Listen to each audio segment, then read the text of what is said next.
Les titres. À l'issue des recommandations formulées lors de la clôture de la consultation des forces vives sur la révision de la charte des partis politiques, des voix s'élèvent. Pour ou contre, chacun soutient ses idéaux dans l'intérêt suprême du pays. Les réactions à suivre dans ce journal.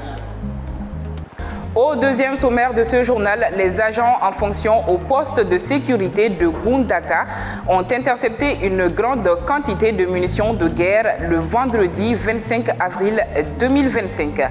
Les premières informations de l'enquête indiquent que le principal suspect se serait procuré les munitions et boîtes de chargeurs au parc à bétail de Niamana. Les détails également dans ce journal.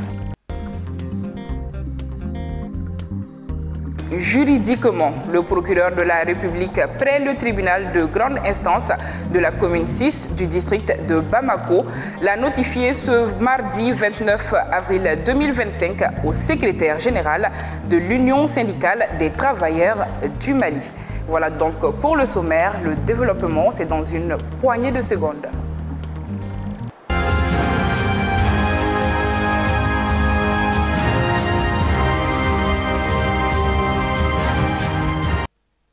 C'est un plaisir de vous retrouver, fidèles téléspectateurs de Renouveau TV.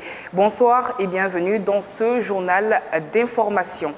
L'amicale des anciens ambassadeurs et consuls généraux du Mali a tenu son assemblée générale ordinaire ce mardi 29 avril 2025 au ministère des Affaires étrangères et de la coopération internationale.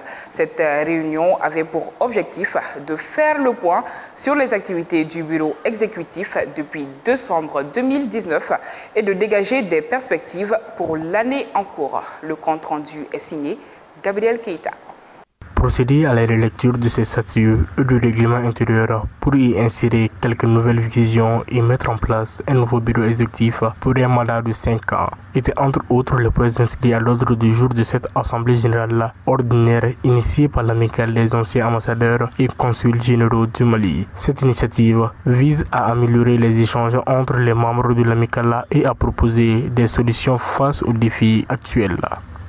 À cet effet, la poursuite de l'appui du département central est nécessaire notamment dans l'obtention du statut d'utilité publique en faveur de l'amicale. Ce statut permettra d'alléger le fardeau de la gestion du fonctionnement de l'amicale par le département central et aidera fortement l'amicale dans la réalisation de son programme d'activité. Au cours des travaux, l'amicale a envisagé de poursuivre des cadres d'échange dans le but de faciliter la compréhension de la vision des autorités du Mali. L'amicale salue les relations avec les partenaires dans le strict respect des principes qui guident désormais l'action diplomatique de notre pays et à savoir le respect de la souveraineté du Mali, le respect des choix stratégiques, la prise en compte des intérêts supérieurs du peuple malien. Le secrétaire général du ministère des Affaires étrangères et de la coopération internationale a salué les efforts de l'amicale et le soutien apporté à son ministère. Il a également rassuré de l'accompagnement du ministère pour faciliter l'atteinte des objectifs fixés par l'amicale.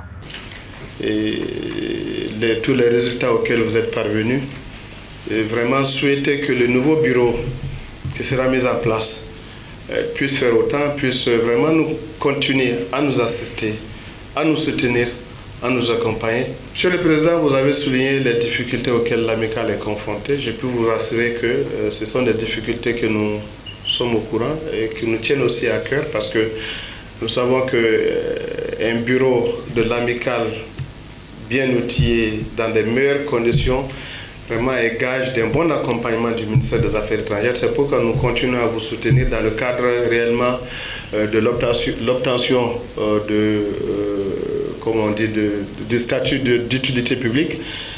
Au terme des travaux, l'ancien président Abdoulaye Amadou Sy a été reconduit pour 5 ans à la tête du bureau exécutif composé de 19 membres. Je vous le disais tout à l'heure dans le sommaire, à l'issue des recommandations formulées lors de la clôture de la consultation des forces vives sur la révision de la charte des partis politiques, des voix s'élèvent pour ou contre. Chacun soutient ses idéaux dans l'intérêt suprême du pays. Suivons ensemble la réaction de quelques politiques au micro de nos reporters. D'abord, il faut reconnaître qu'on parle de ceux d'une concertation qui n'a même pas respecté ces termes de référence. D'abord, dans un premier temps, c'était quand même de parler des questions de relecture de la charte. La relecture de la charte ne veut pas dire dissolution des partis politiques. On relit la charte, on change de disposition. Pour montrer que ce n'était pas conforme aux termes de référence, c'est qu'on ne devait pas parler du mandat du président, qui est tranché par la Constitution. On devient président par une élection présidentielle. Donc, quelqu'un qu'on veut, une concertation qui veut faire d'un président de transition président de la République en violation de la Constitution, en violation de la charte, c'est encore un autre problème. Et on peut tout simplement dire, on parle de dissolution des partis politiques. Déjà, le président n'a pas les prérogatives, ni constitutionnelles, ni du point de vue de la loi, de dissoudre les partis politiques. C'est du ressort de la justice. Et je pense que je viens d'entendre qu'au niveau du Conseil des ministres, ils ont procédé à la dissolution. Je pense que cette décision est illégale. Les gens doivent s'organiser pour l'attaquer au niveau quand même des juridictions compétentes. Et je pense que les partis politiques sont en train de s'organiser. Ils vont s'organiser, je pense. Donc nous avons compris, dans un cercle, quand vous demandez aux partis politiques de se faire représenter par des personnes, c'est très difficile.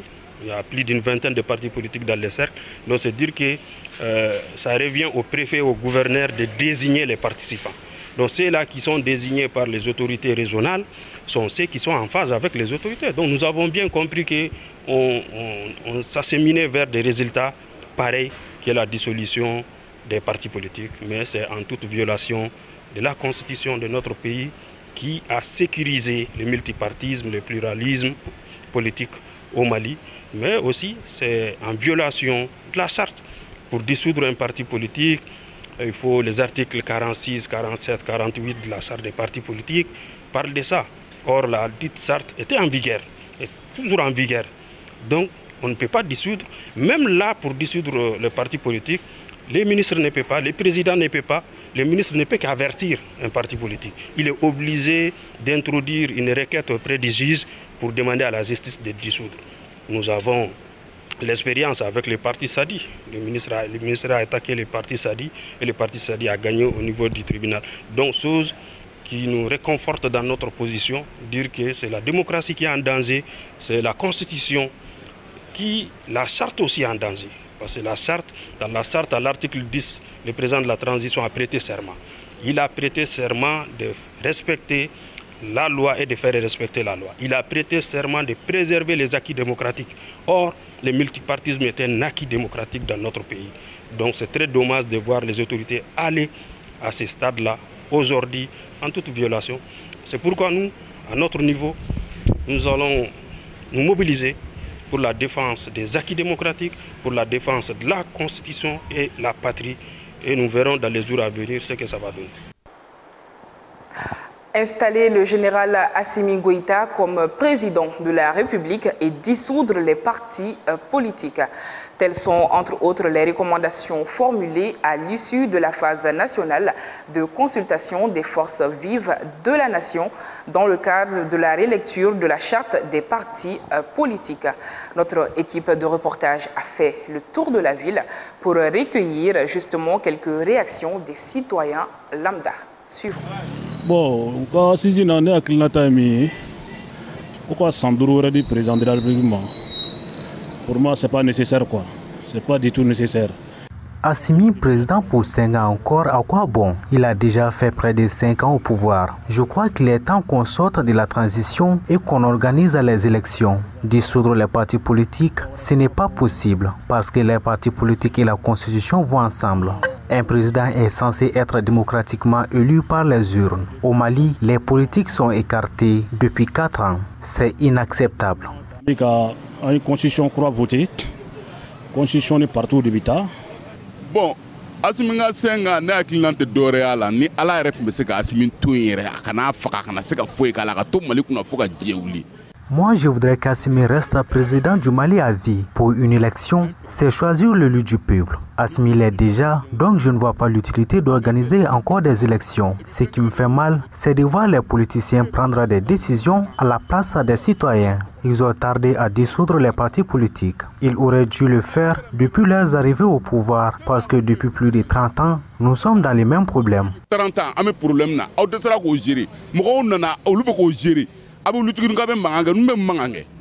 Bon, c'est renouvelable. 5 ans. Par comment? Comment et par qui? Par décret ou par élection? Assimi élu pour 5 ans encore, c'est faisable soit par décret, soit par élection. Dissoudre les partis politiques n'est pas une solution à la crise que connaît notre pays. Mais nous avons président, nous on n'a rien compris. Vous avez renouvelé. Donc, avec des détails pour que les gens puissent comprendre. Bon, à ce moment-là, c'est le cas, nous avons fait Bachitala. Mais Jamana Yaraba Bolomingan, Anga Djanga Baragnan fait on a de Gabou. Assimi président encore pour 5 ans ne me dérange pas. Mais qu'on laisse les partis politiques car en quelque sorte, ils font la politique pour le pays, mais aussi pour gagner leur vie. Tout fanana. Abbe moine, mais abbe fana chelente quoi. Est-ce qu'il y a femme? Jamana kore do. Mo nyama bala na fo malangulu mala. Des réactions donc controversées.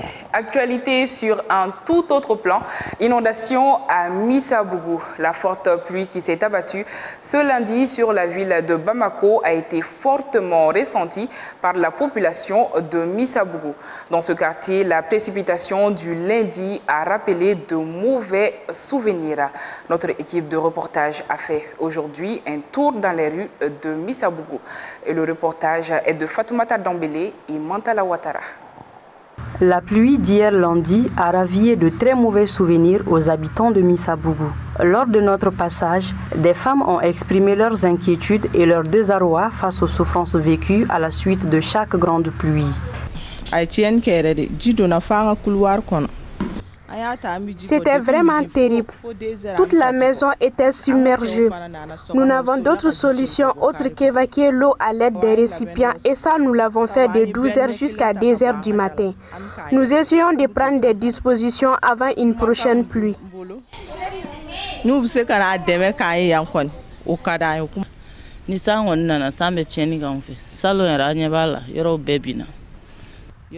nous rappelons encore des dégâts de l'hivernage passé. Nous avons perdu presque toute notre maison. Juste après, on s'est débrouillé pour construire 3 chambres parce qu'il n'y avait plus assez de place. Tous nos enfants dorment dehors, faute de chambres.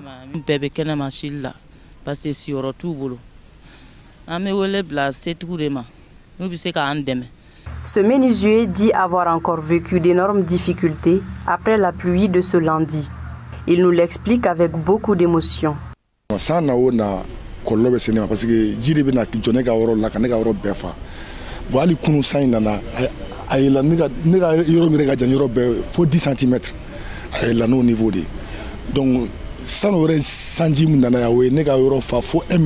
Chaque fois qu'il pleut, je ne peux pas travailler. Tout l'atelier est submergé jusqu'à 1,50 m. Je quitte jusqu'à chez nous pour venir travailler à Missabougou. Et quand il pleut, je perds banalement cette journée, jusqu'à ce que l'eau soit évacuée. Il faut vraiment que les choses changent. Je n'appelle aux autorités.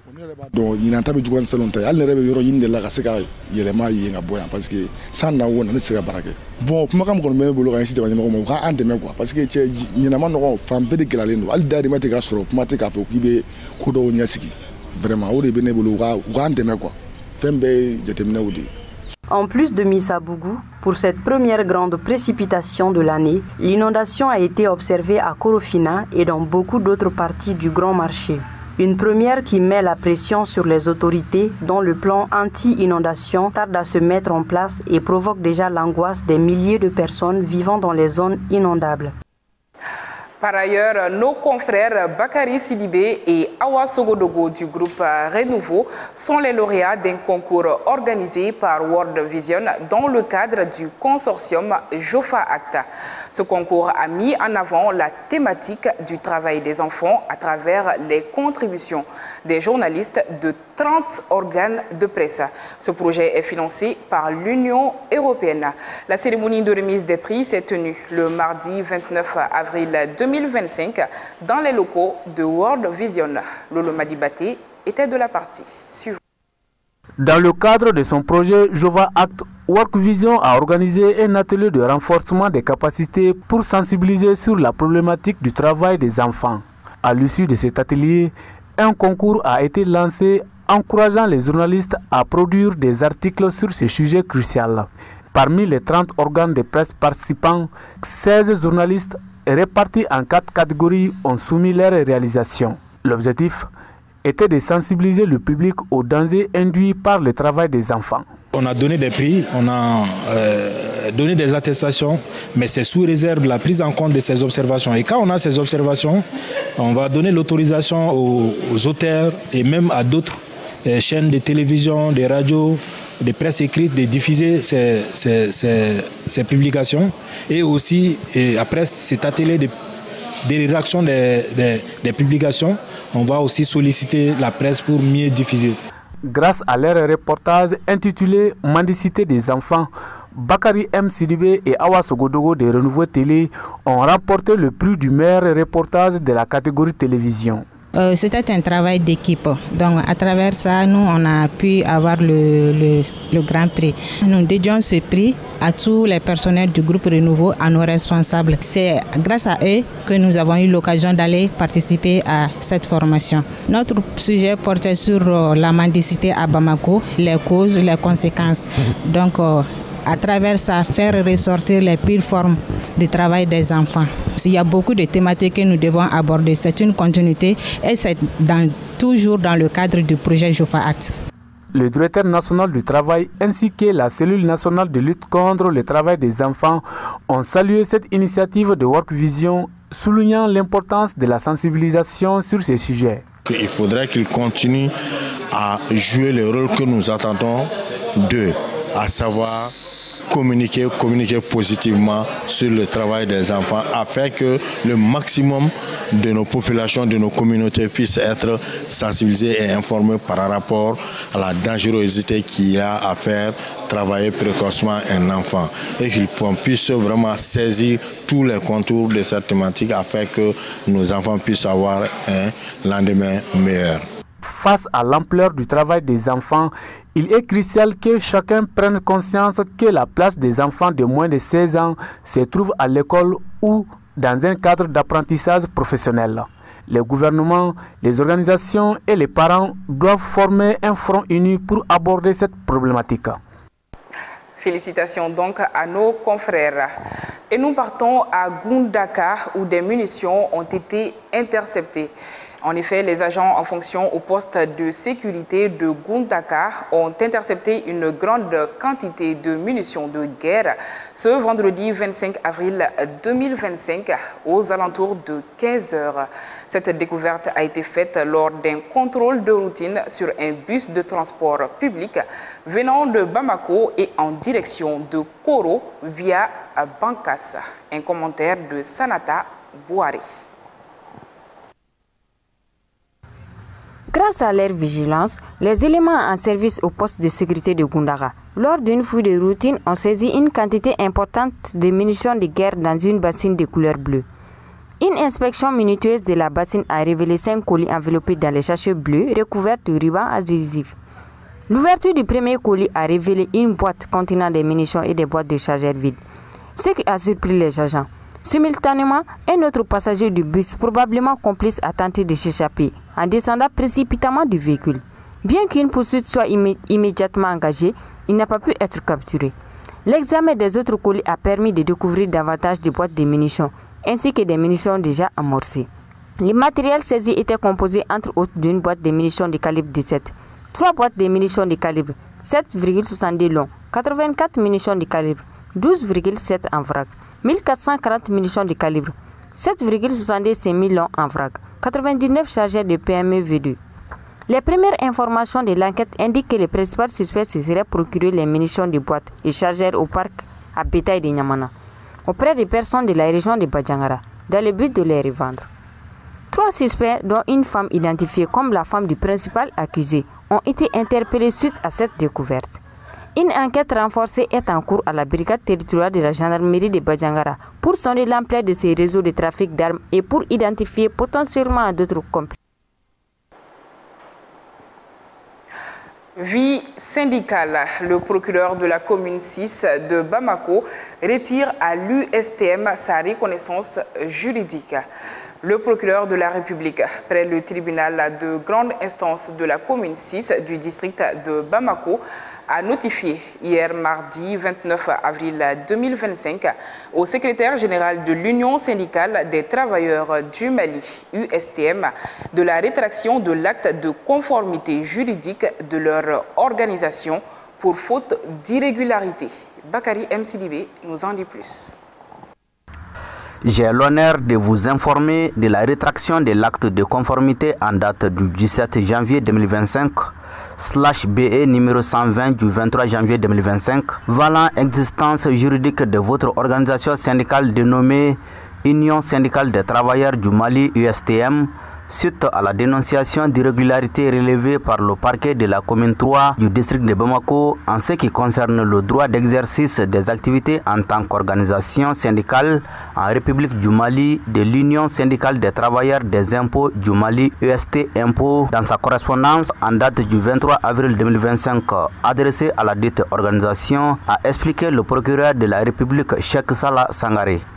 Aussi, précise-t-il, l'UST Impôts étant membre à part entière de l'Union syndicale des travailleurs du Mali, entache dès lors celle-ci d'irrégularité quant à sa création et son droit d'exercer.